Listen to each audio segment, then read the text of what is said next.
Everyone, आज हम आपके लिए लाए हैं subject pronoun, object pronoun, possessive adjective, possessive pronoun.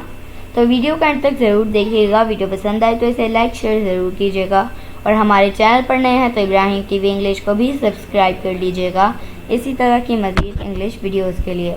तो चलिए शुरू करते हैं अपना आज का लेसन।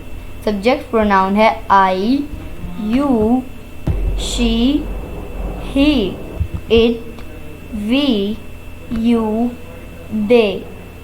ये होते हैं सब्जेक्ट प्रोनाउन। अब देखते हैं object pronoun.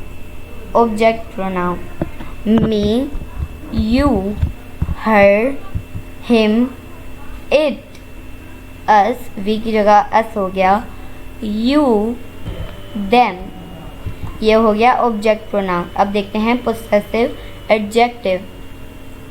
Possessive adjective my, I की जगह पहले ऑब्जेक्टिव नाउन में मी हो गया था, अब यहाँ हो गया माय। योर, यू की जगह योर।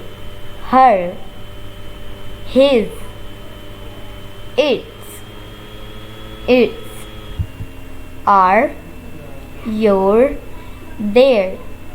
ये हो गया हमारा पोसेसिव एडजेक्टिव। अब हम आगे बढ़ते हैं पोसेसिव प्रोनाउन की तरफ। पोसेसिव प्रोनाउन माइन, आई था फिर मी हो गया, फिर माय हो गया, फिर mine. Yours, you, your, yours. Hers, his की जगह हिज ही रहेगा। Its, ours, yours, theirs. So my dear friends, it is it for today. I hope आपने बहुत कुछ सीखा होगा इस वीडियो से। इंशाल्लाह we'll be talking in next video. Take care, bye for now.